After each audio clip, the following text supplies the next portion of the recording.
Asher Hong is once again the U.S. national champion. The world's team has been announced, and there were lots of fan questions about the team selection. For those new here, I'm Kensley, the host of Neutral Deductions, a podcast all about men's gymnastics. This is episode 80, where I am joined by Christian Marsh, and we recap day 2 of nationals.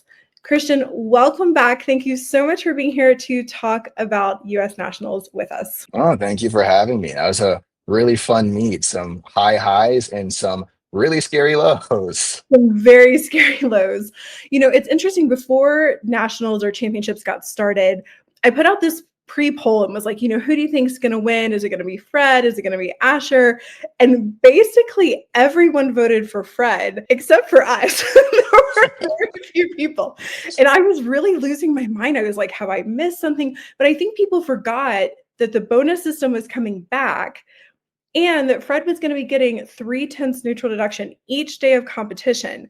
So Asher was going to have this huge margin of error that he was going to have to blow. And so I'm curious, when you saw the results of that poll, like what was going through your mind? Yeah, I also figured people forgot about the D-score bonus. Asher's a D-score monster. I mean, he's got one of the highest D-scores in the nation. And so when they implement that bonus system, it gives him just so much more room.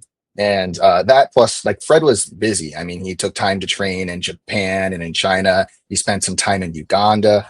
And so I figured Asher's training might have been a little more consistent through the summer. And then the D-score bonus, I figured, and the uniform deduction, I figured he would have a pretty good chance of winning by a pretty good amount. I know, just his vault alone, just the Risei Guan gives him 1.109, I believe, in bonus for each day of competition, just for that one skill.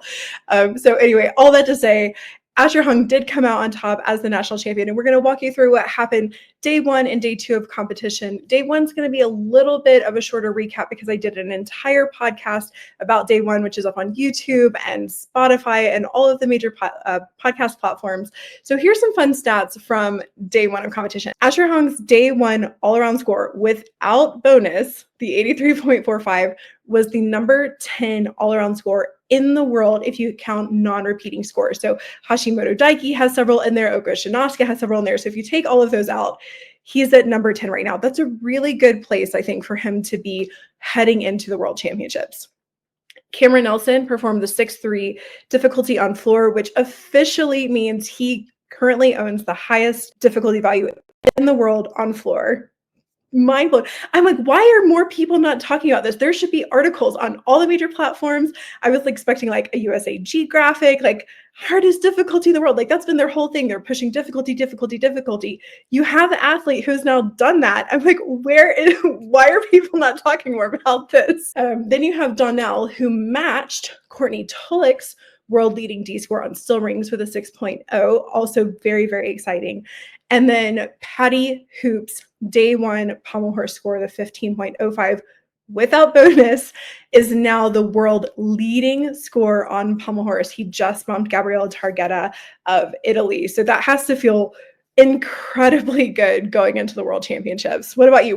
When I say all these things, like what stands out to you? Yeah, no. So floor for Cameron Nelson pops out immediately. He is pushing some monster difficulty, and he's pretty good in the air. I feel like the more he gets the chance to, run this set, the cleaner he can get on these landings. I mean, to jump ahead just a tad bit, he got like 6/10 and out of bounds on day 2, right? So we trimmed that back, and nothing else. That's 6/10 back to his score. So I'm really excited by what he's been able to accomplish, because it's like a true feat in itself.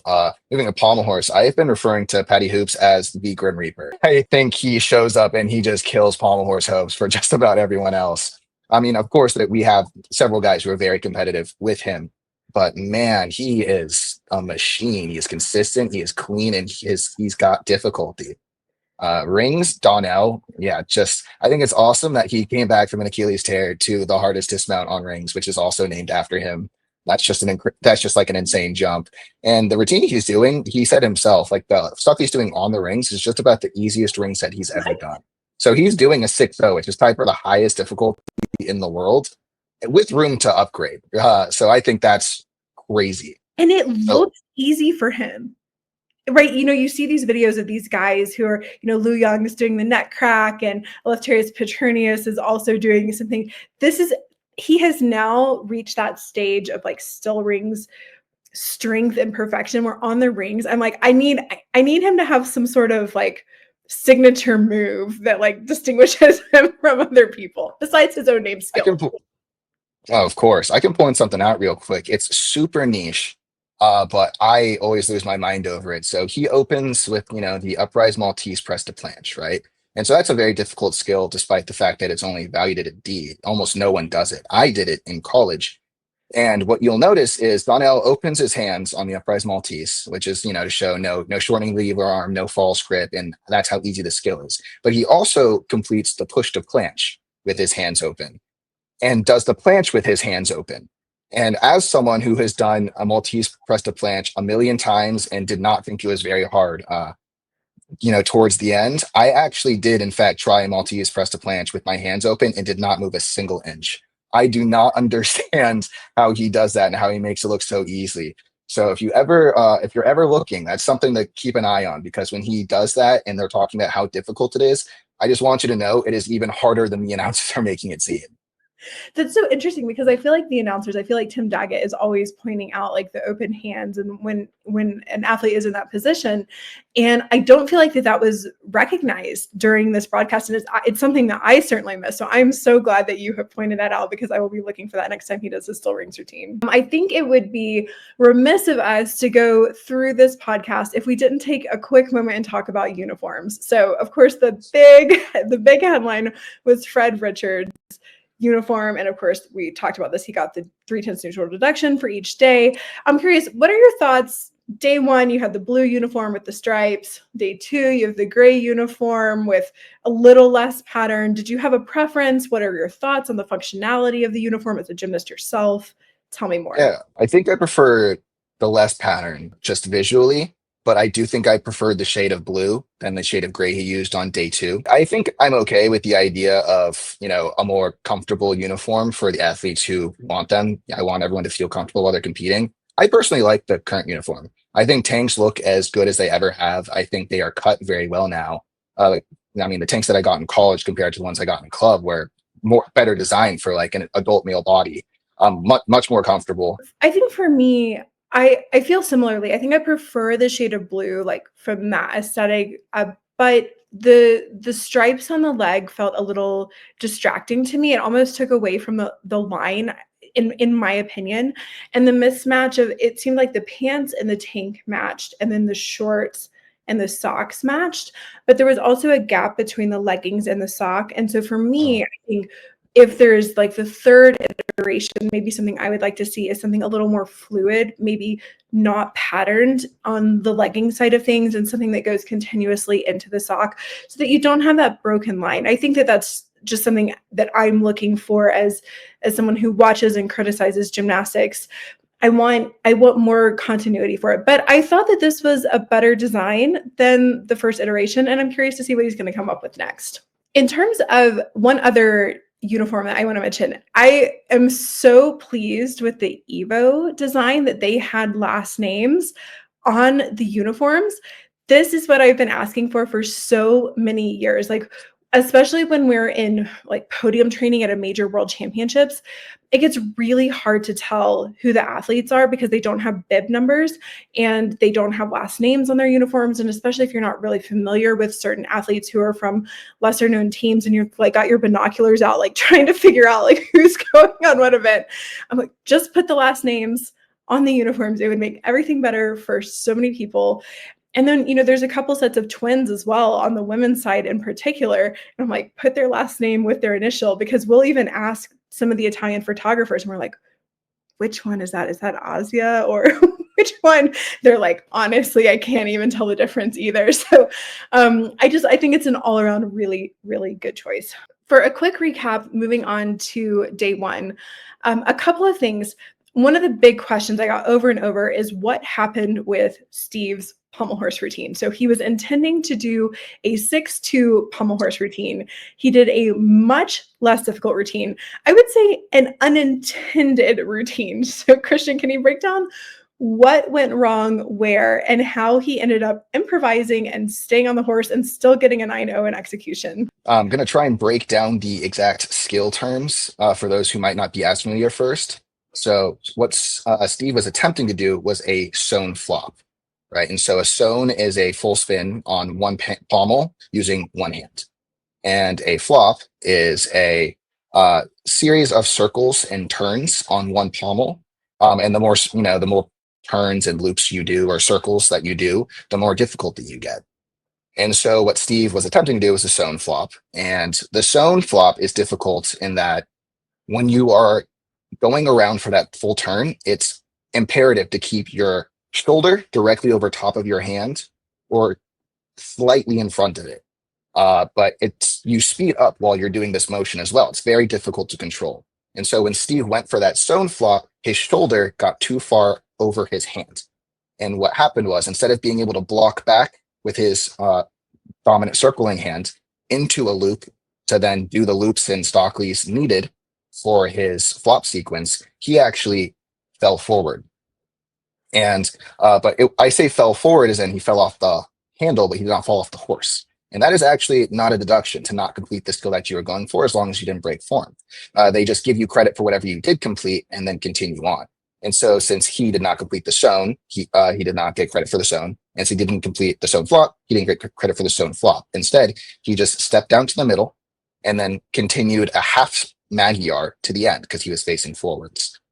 So none of that is deduction. However, he does lose, of course, the difficulty of the sewn flop that he was going for, and he connects that sewn flop to a woo, which is a travel lengthways across a horse with 720 degrees of Russian turns, two So spins. for the lay person, like when you see Yeah. them traveling down the way that it was originally taught to me was it's the one where your feet go woo, woo, woo, woo, and around it. And so because he connected those two skills, he couldn't do either. And he mentions it in one of the post interviews that he was trying to figure out how to get to the woo, but he couldn't. So he just continued on with his set. And so, yeah, he lost the difficulty for those two skills, but he never actually incurred any deduction that wouldn't have been breaking form. And so that's a real look at what happens, a real technical look. But if you were looking really quickly, all you need to see is that his post arm, so his hand that his body weight is on, his shoulder leans too far forward, and because of that, it pushes his whole body forward, and he just rides the flow. Yeah, it's really interesting because I would say this is not uncommon for Steve to improvise or do routines that he has not planned. But what I think is really good and encouraging about this is I think back to like his 2022 Worlds performance where he wasn't able to come up with a routine and stay in form. And he ended up getting something like an 11 or something like that. And pommel horse is one of those things where things often do not go to plan. And so I think the ability to improvise and change, but stay in form is an important one. And so I'm hoping that maybe as he'll have time in this next year to really work on that, he'll just continue to get better and better. The other routine I want to highlight from day one, and again, if you want the nitty gritty of everything that happened, go back and listen to that podcast. But these are the two athletes who were set to make the world team. So Steven Adrosic didn't get his D score that he needed on night one, and neither did Brody Malone. Like, talk about someone. I think it's fair to characterize that routine as a disaster. It was bad from the start. So he opens with a Winkler, which is a new skill for him. He caught it so close. His legs were straddled.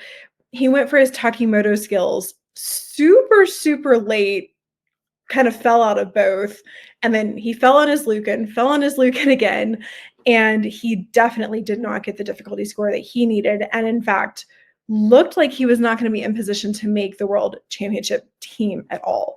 So at the end of night one of competition, only 4 of the 6 eligible athletes had actually hit that recommended D score to make the world team, which was Asher Hung on vault, Cam Nelson on floor, Colt Walker on parallel bars, and Donell Wittenberg on still rings. Now, following day one of competition, USA Gymnastics started to post some of the routines and some of the scores, and some of the international athletes had some really spicy takes about the difficulty bonus. And one of them was Luca Van den Cabus, and was like, come on, guys, like, can you not give real scores at this competition? And I'm not sure that this athlete would get credit for this skill. And it was really interesting to see the international athlete response. And Christian, you took to Twitter or X and made a satirical comment about the bonus. And so can you sort of explain your feelings about the bonus system and also the community reaction to using these quote unquote fake scores? Of course. Yeah. So, as a big fan of the podcast, I have listened as you have explained why the bonus system was created. And that is in large part due to the fact that there was little incentive for athletes to push difficulty, because for those athletes who are no longer in college, so they don't have their school insurance and they don't have full-time jobs because they're training full-time, they don't have health insurance because they've aged out of their parents as well.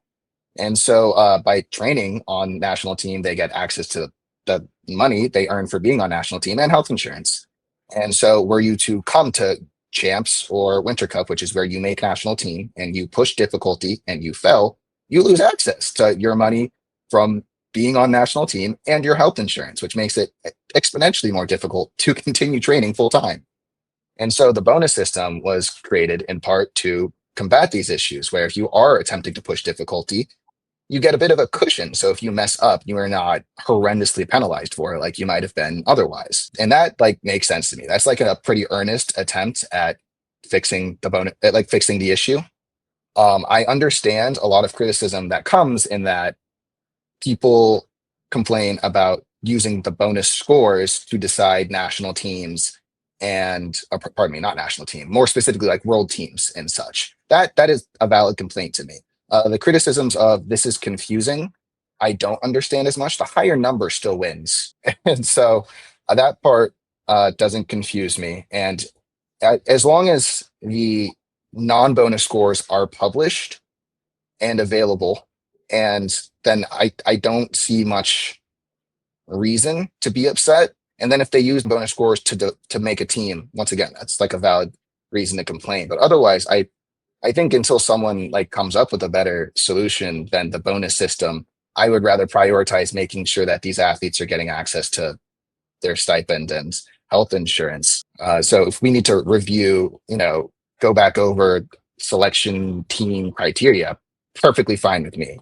But just a general, I hate the bonus system, it's stupid, this is dumb, and I hate it, does not resonate with me because it doesn't address the core issue. Yeah, I'm in complete agreement. And I think that this is something that a lot of international athletes can't understand because they're coming from countries that they have socialized or semi-socialized healthcare. And so they're not worried about losing access to health insurance. And I think that this is a real concern for US athletes. And so the men's program sought to have a solution that would fix this problem. Now, I have run data and I have an entire podcast on if the bonus system worked exactly as they intended. And in my data analysis, the answer is no. It actually had a significantly higher increase on the execution scores than it did actually on the difficulty scores.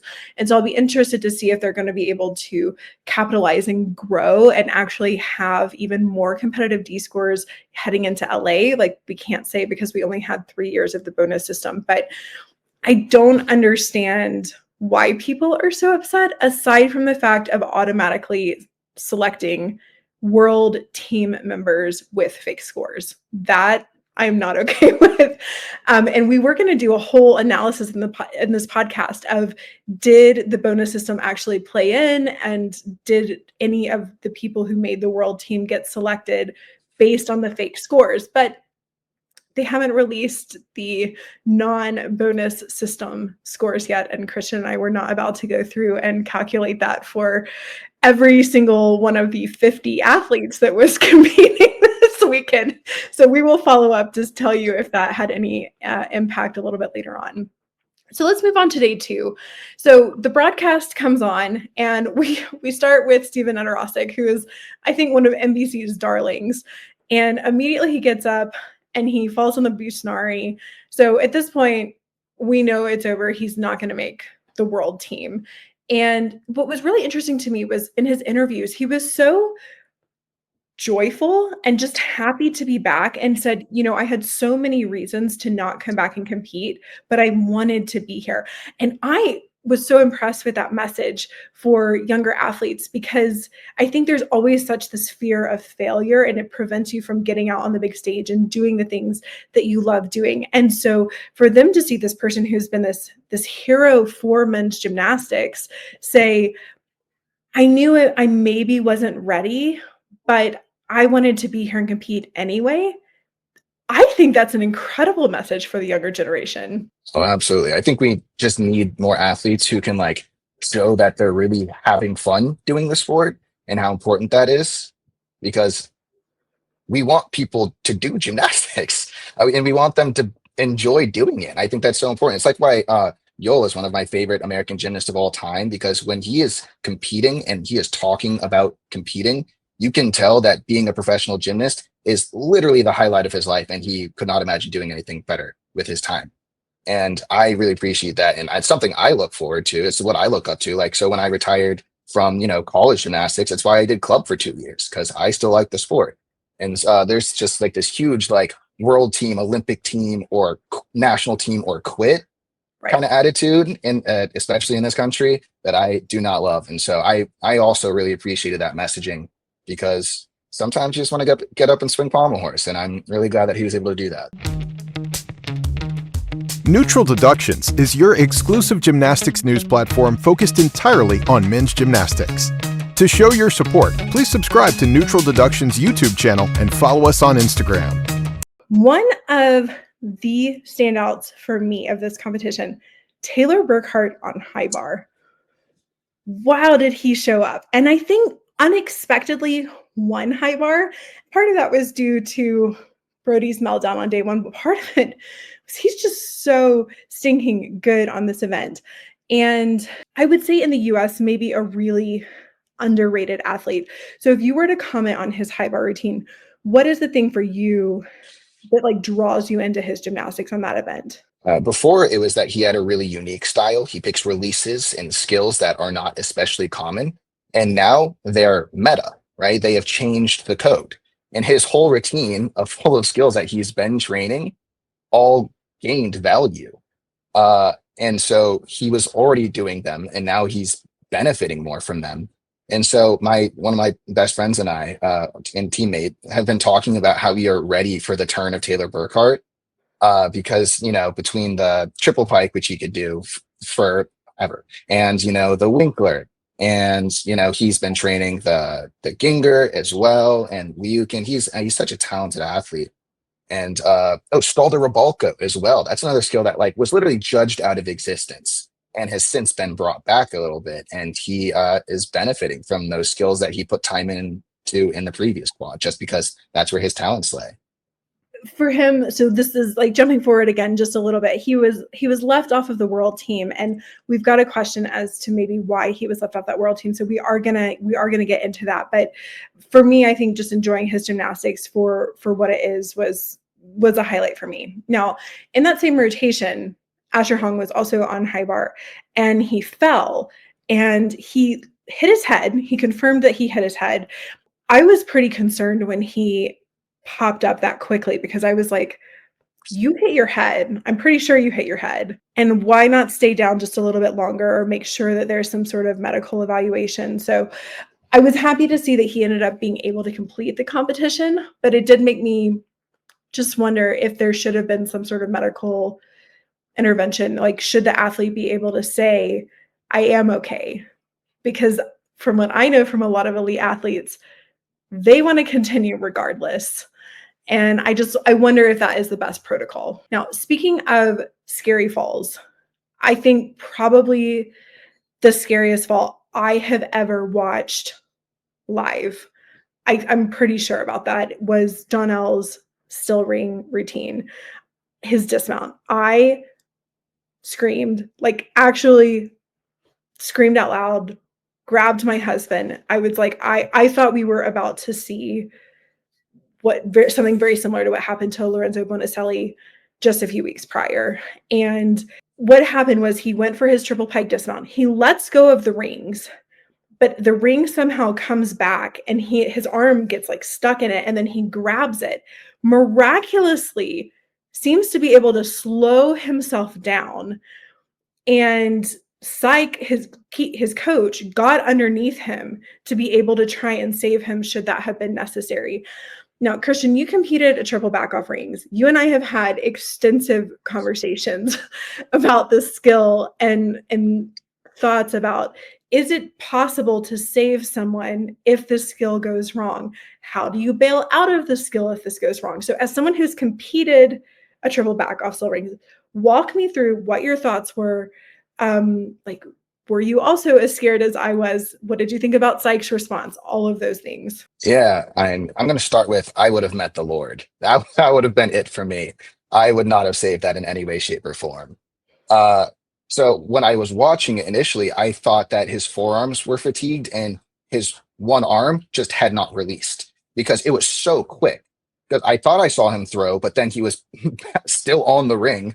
Right. And you see in the video later that he lets go and the ring swings back in between his thigh and with his hand where he intended to grab his thigh to compress and flip.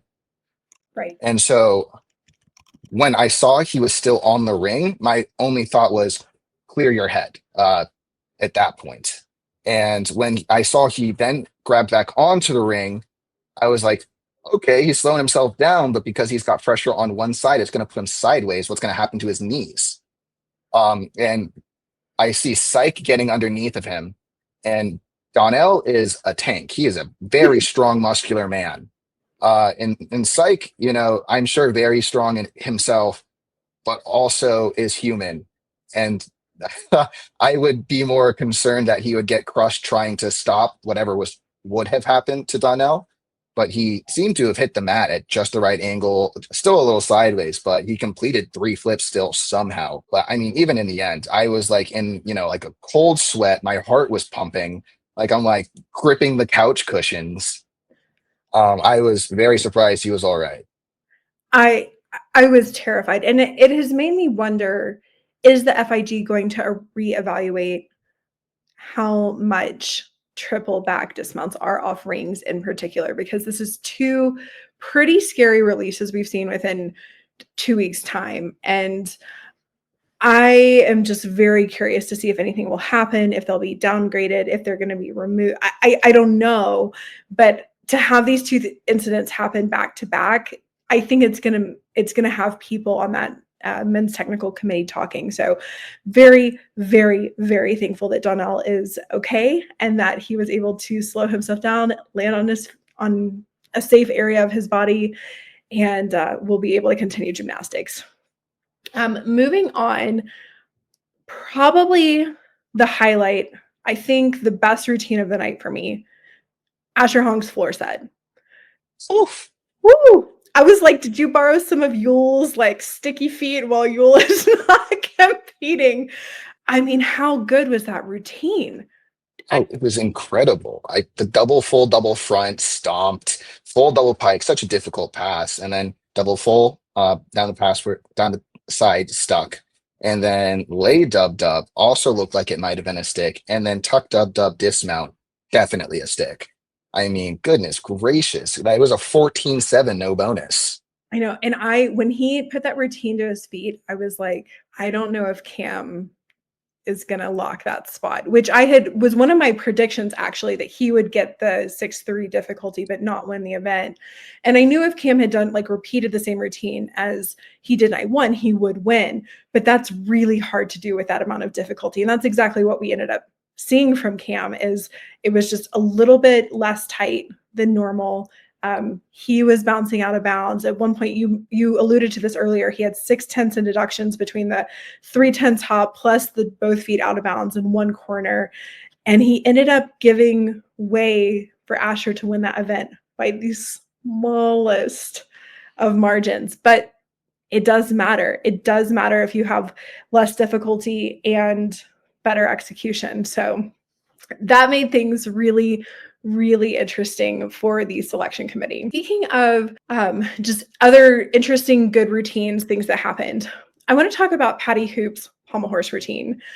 So Patty's day 1 routine I think the best pommel horse routine I have ever seen him do. Like so crisp, so clean, so good. Hit that 9-0 execution mark. Day 2, not as good. Was a little loose, little pikey here and there, and it only scored 0.2 lower.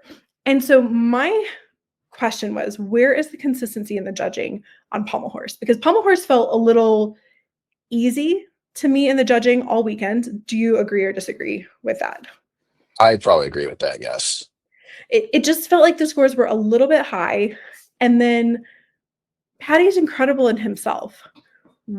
He doesn't need gifts from the judges. Did you feel similarly, or did you feel like it was actually a pretty comparable routine?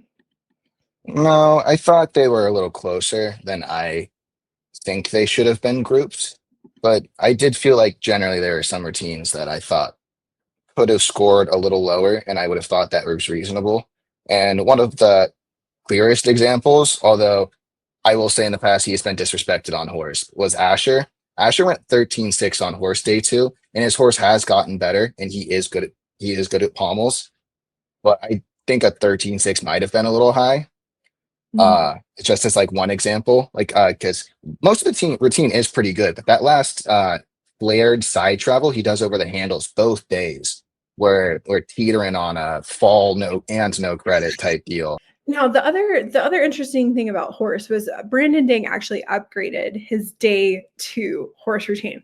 I feel like him and Patty sort of like did this flip. Like Brandon was good day 1, but I thought day 2, I was like, whoa, he really showed up, and he was really fighting for that win, and ended up being incredibly close to Patty. And just people were saying they didn't think the US was going to take 2 horse workers. And I'm like, how can you leave these 2 routines at home? Like that doesn't make any sense. You have both of them have won World Cup medals, and Patty won the FISU bronze medal. Like why would you leave these 2 home?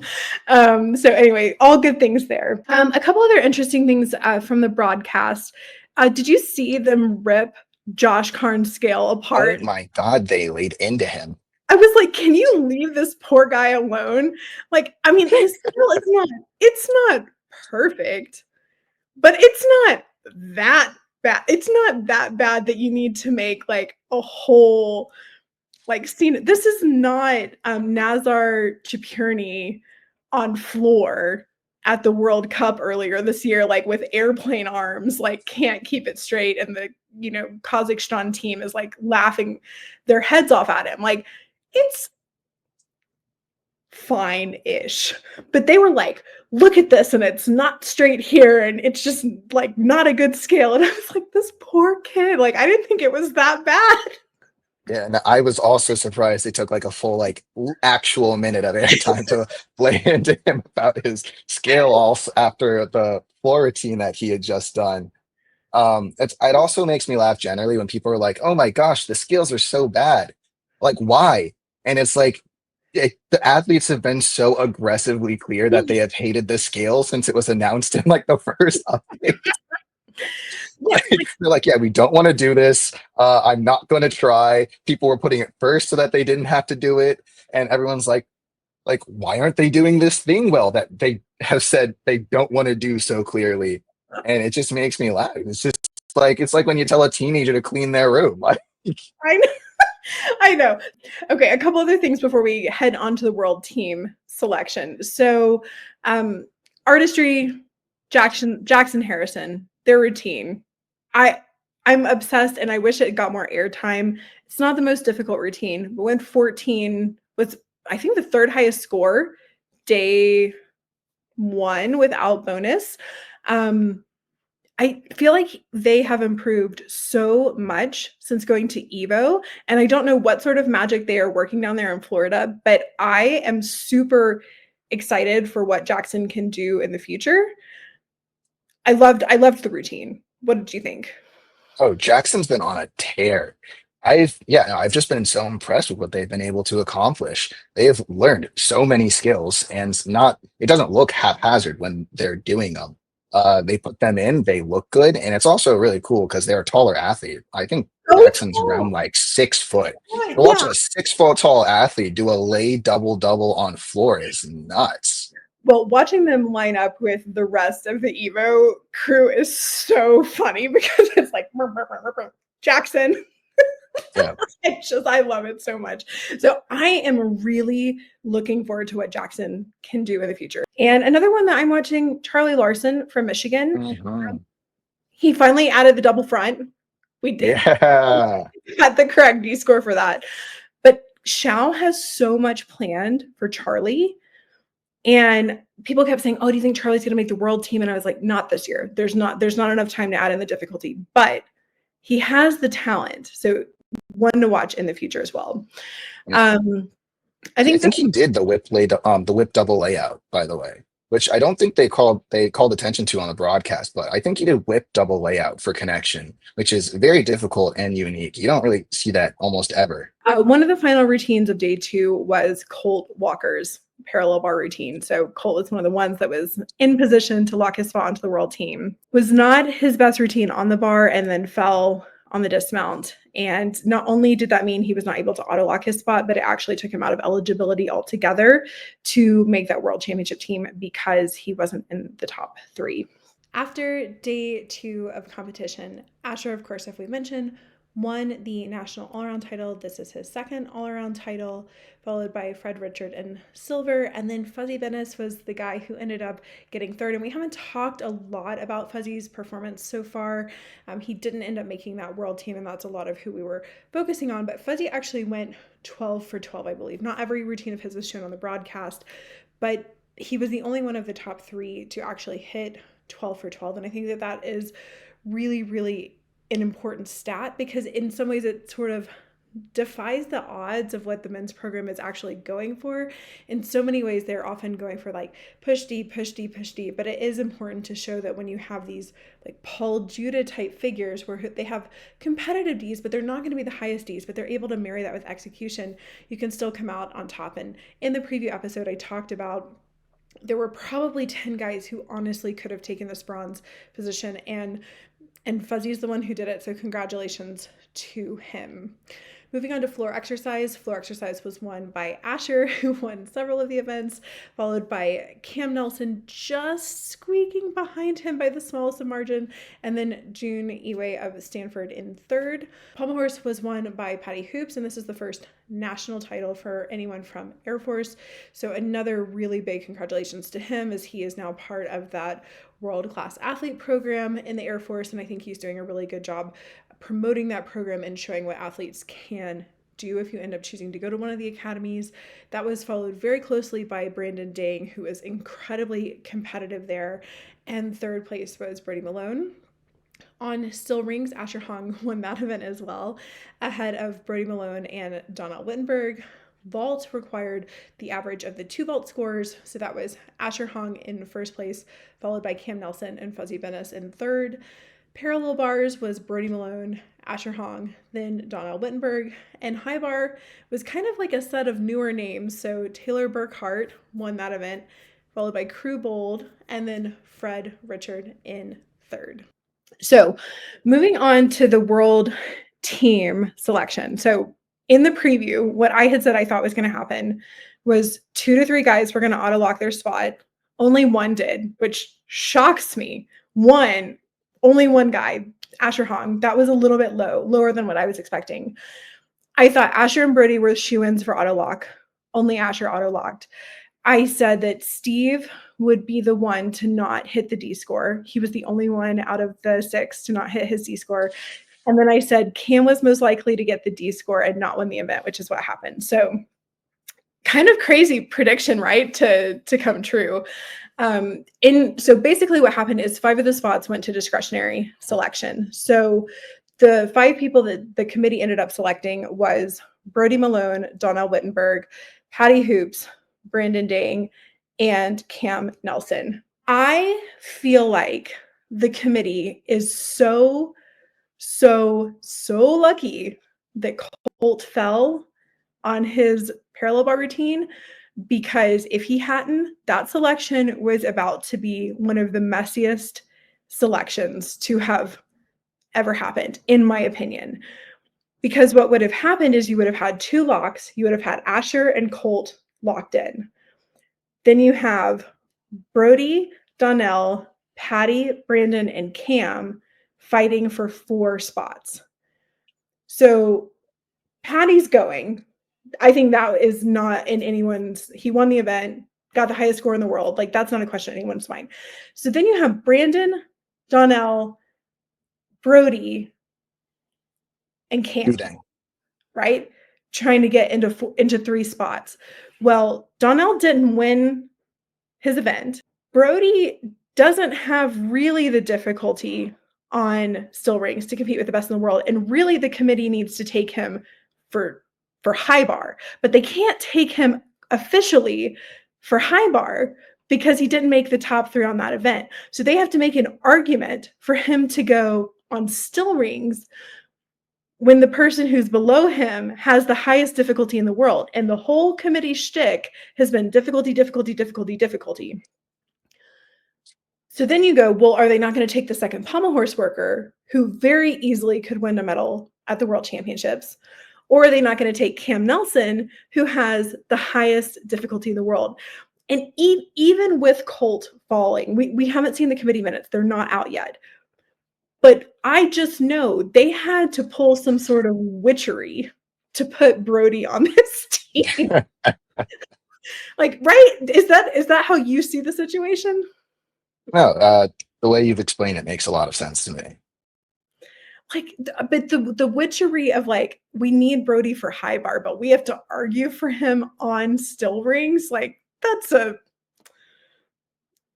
it makes me wonder about like the spirit of the rules. And for the record, this is the correct team. This is the team that should be going to the World Championships based on what was performed at the National Championships. And I need to be careful about this. I think I have not had a problem with a world or Olympic team selection since before 2020. I'd have to go back and think about 2021 a little bit harder. But I feel like for the most part, the selection committee has gotten world team selections right. National teams, I have a couple other qualms about, but world's teams, I feel like they're doing a really good job selecting them. But I am very eager to read these committee minutes to know how they talked through getting Brody Malone onto this team. Moving on to national team selection. So in addition to those 6 world team members, there was 1 alternate chosen, Taylor Burkhart. Those 6 were added to the national team. Joining them are Fuzzy Bennis, Crew Bold, Josh Carnes, Riley Luce, June Eway, Dante Reeve, Frederick Richard, Colt Walker. And then on the senior development team is Sasha Bogonosiuk, Danila Lakin, Preston Nye, Alex Natache, and Nathan Roman. So there's no Steven Nedorosik on national team. Surprising? Deserved? What do you think? No, unfortunately, it makes sense just because he's a horse specialist and there were 3 horse specialists and they both beat him. So there not being room for him immediately this go around makes sense, and especially with he only had 3 months to get ready. So as unfortunate as it was, it does seem to make sense to me. Crew Bold finally made this team. Shout out Crew. Yes, I feel like he was completely ripped off in 2023 when he was not put on that team. And also similarly, I believe at Winter Cup this year. And I was like, if this committee does not put Crew Bold on this team, I'm going to have to riot on the podcast. But he's on there and I'm super, super happy about it. Riley Luce, I think, must have petitioned. So he had shoulder surgery earlier this year. So my guess is that was an injury petition. But again, we don't have the meeting minutes, so I can't officially confirm that. Then you have Dante Reeve on this team, which is a little confusing to me because he's going to the Junior World Championships and he's been selected for senior national team. And again, we don't have meeting minutes. So I think he must have earned his spot based on point totals from the 10-point program. Like, I think it must have been some sort of automatic selection because it doesn't make sense to put a junior eligible athlete onto straight senior national team. The reason is, even though he's eligible to be on this team, he cannot compete any of the senior meets the rest of this year. So he's not eligible for any of the Swiss Cups, anything like that. There are no World Cups in the early part of next year before Winter Cup happens. So he's not eligible to compete for senior at all during these 6 months. Because remember, for senior team, you have to re-up it every 6 months unless you win a medal at the World Championships. It would have made a lot more sense for him to be on senior development team, which is a year-long position, to have him in that scenario. So again, very curious to see what happens there. Now, we got a long list of fan questions from the audience. So, Christian, any ideas why selection took so long? I assume for the reasons you just went over, trying to figure out how to make the argument for everyone to be on the team and have things make sense. Obviously, Colt falling made things quote unquote easier, but just a lot riding on pushing on that difficulty. And then you have to pick between, like, you know, 3 guys separately who did the hardest difficulty in the world, but also didn't hit it, or at least as well as they should have, right? So making sure the logic and all there is going to back up so that you can live with whatever decision you make and whatever public backlash might come. Why do you think they selected 2 pommel horse specialists instead of taking Colt when Colt had that 5'7" that was putting him in range for auto lock? Yeah, so Colt wasn't actually eligible to be selected because he didn't end up finishing in the top 3 of any events. So there was a open spot where they could have taken someone, and because the 2 pommel horse specialists are genuinely medal threats, that's why. Christian, should Fred have been chosen over Brody? I would say probably not, just because I think Brody has the difficulty, and of course he like had that, you know, real rough routine day 1, but he did come back and hit it day 2. And that day 2 score was pretty substantial. High, probably. The final score is probably a little high. But hitting that 6'5" does show that he's in genuine medal threat territory. And I believe even with Fred's hit, I don't think his start value is high enough to be as competitive. And so if I were to bet on one, I don't think it's crazy to bet on Brody. Yeah, I think for this year, you're exactly right, because in his interview with us, he even said, I don't have the difficulty score that matches the top in the world. His all-around performance here, I think had he won all-around, I think it would be a different story. But he was like 8 points behind Asher in the all-around, which can we segue for just a second? The whole, oh my gosh, Asher has won by the largest margin of victory ever, men or women. It's fake scores, you guys. You cannot compare fake scores to real FIG scores. We respect Asher on this podcast. He is a fantastic gymnast, but he won with a fake margin of victory. That's all I'm going to say. Like, don't disrespect Simone like that. What are your thoughts about Donell making it with that super hit rings routine? Because day 1 he landed, but he ran out of it. And day 2 was nigh disaster on that dismount. So I think with Colt not making it, the team 100% makes sense. Like, there was no question in my mind who the team was going to be.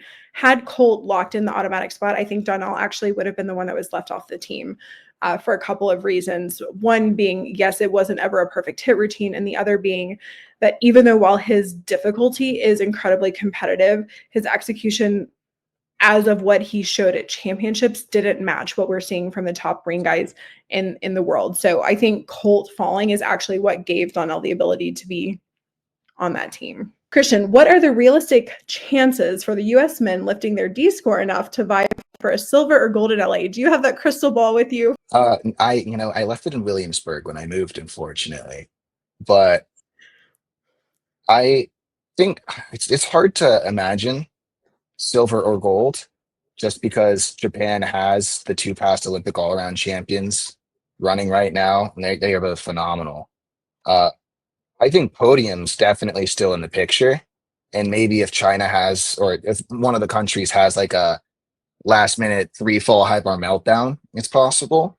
But like, I know Fred is very capable of pushing that difficulty. Asher has plenty of difficulty that we saw he can hit for the most part, right? He went 11 for 12, missed the casino on day 2 with an 83, which was a top 10 in the world score. Mm-hmm. And so those 2 athletes, I think, can push difficulty for the team to be competitive. It's in those like probably back 2 like all around athletes that we really need to look at, who's in contention for that, and where their growth is. Because I think, like, yeah, China or Japan will have those two athletes who can both win gold. And then even the next two guys that they have will do all around are still going to be phenomenal. Mm-hmm. So I think gold is very difficult. I would love to see it happen. So, Kinsley, Taylor won high bar and is clearly like a floor threat. Why not put him on the team? So in my preview, I said that I thought he could be one of the ones that snuck onto the team, but I consistently go back to what the selection committee is telling us, which is that they are more interested in difficulty score right now. And Taylor did not have a great day 2 floor exercise set. And Brody's high bar is just very simply more competitive than Taylor's in this current moment. And that's why I think the committee ended up choosing what they did. Christian, did you have any thoughts on the NBC coverage? And I definitely threw that question to you because it would be a conflict of interest if I answered that question. Of course. I am really glad, it's on prime time. I will say that, like, it's awesome to be able to watch it on television. I did think it was a little commercial heavy. I felt like we were getting dangerously close to like a 1-to-1 routine to commercial ratio. And I just wish we could have seen more gymnastics, to be completely honest. Kinsley, why was there only one alternate? I have no idea. Not one clue. This is the first time I can remember that they have not used all of their alternate spots. So I don't know if they were offered and not accepted. I thought for sure they would name Fred as an alternate because if Asher got injured, that's probably who you would want to put in as a replacement. So I don't know if he declined that spot or if it just wasn't offered. The only real logical reason I can think of is I have repeatedly said for years that I think the NCAA season and how it connects to the elite season does not give athletes time to upgrade. And so I wonder if the committee was like, we are not going to have, because if you're an alternate, you have to train like you're going to Worlds. And if they just felt like we actually want to give athletes more time to upgrade, but I have no insight into that. Christian, was the only way Fred was going to make the Worlds team to win the entire championships? It was definitely his best shot. I don't think it was his only. I talked to you about it actually like 6 weeks ago or something crazy, that he does have enough skills on P bars to like push that competitive start value, and he got pretty close. Right. And then high bar, he's also decently in a place where he could be a medal threat with the right upgrades and the correct execution on the right day. So that was definitely his best shot. I don't think it was his only. How much potential do you see in the senior development team? I actually see a ton of potential in the senior development team. I would say that has not historically always been the case. It's kind of felt like maybe a hangover for not making the senior national team. But this set of athletes are definitely ones that need to be watched for the 2028 LA season. Sasha Boganosiuk, Donell Lakin, Preston Nye, Alex Ntache, Nathan Roman, all very good athletes. Alex Ntache's form is maybe the best form out of anyone on national team, like incredibly gorgeous form. Donell Lakin is a superstar in the making. He's coming out of Evo. He has been on most people's like watch list. I think he's forgoing his NCAA eligibility, at least for the time being, to continue to train at Evo. So he's one I'm definitely watching. Sasha Boganosiuk, national champion in the junior development ranks. I think had he performed a little bit better here, actually could have just been straight on senior national team. Nathan Roman is going to the junior world championships. Preston Nye, another superstar in the making, really, really underrated gymnast. So I am super pleased with the senior development team. Christian, I guess, I don't know if this isn't a question, but shout out to Psych for getting under Donell's header neck, which we talked about earlier. Like, very impressive reaction skills from Psych, I would say. Yeah, because he easily could have gotten crushed. I mean, that is a grown man falling from very high with a lot of force. So yeah, I mentioned you, it might have been more beneficial for like triple dismount specifically to have to be an exception so that you could like throw a big old pillow pit underneath the athlete if things go wrong. But yeah, shout out Psych. That was impressive and respected. All right, Kinsley. So, what are your predictions for world lineups? What do you think what's the format going to be? And then, do you think any of the athletes who have made the team for one public reason might do more events once they get there, right? With the Brody rings, high bar debacle, so on and so forth. Right. Okay. So the world format lineup is 3 athletes can compete on each event. And then top 2 can obviously count and go through. This is just an individual world championships. So it only makes sense to have one all-arounder because they do have the 2 pommel horse specialists. So you have Asher and all-around plus the 2 pommel horse guys. There's no more room on pommel horse. So Brody is not going to be doing pommel horse there, even though he plays top 3 in the country on that event. So I think what's going to happen is you'll have Asher in the all-around. Cam will do floor and vault. Brody will do still rings, parallel bar, and high bar. Donell will do still rings and parallel bars. And then, of course, Patty and Brandon will do pommel horse. I think it's actually pretty straightforward. Okay, that's the end of our fan questions for today. Just a quick shout out to the junior athletes going to the Junior World Championships, Donell Lakin, Dante Reeve, and Nathan Roman, with the alternate being Maxime Khan. So good luck to them. Headed to the Philippines later this year. And then, of course, we have a little bit of sad news, but I think probably not unexpected news, that Paul Judah is retiring from gymnastics. But honestly, like, the only other athlete I can think of who went out on top in such a good way is maybe Fabian Hambushin, who went no medal at the Olympics, then bronze at the next, then silver at the next, then gold, and was like, okay, I'm done. Like, this is it.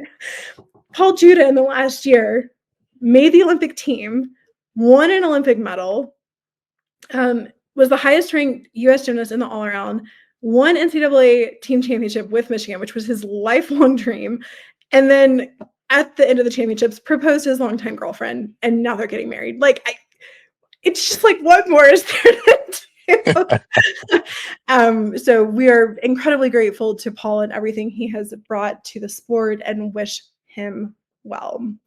So a massive thank you to everyone who has donated and everyone who has left reviews for the Neutral Deductions podcast. Both of these things really help us out. If you would like to help us out financially, please listen and watch this interview and podcast on YouTube, because we do get a little bit of ad revenue from that. If you would like to give us just a straight donation, we absolutely accept those and love them. And you can donate via PayPal or Stripe. And the link is in every article at neutraldeductions.com and every show note. If you have questions, comments, or insider tips, you can email Kensley at neutraldeductions@gmail.com. That's all for this week. We'll see you next time.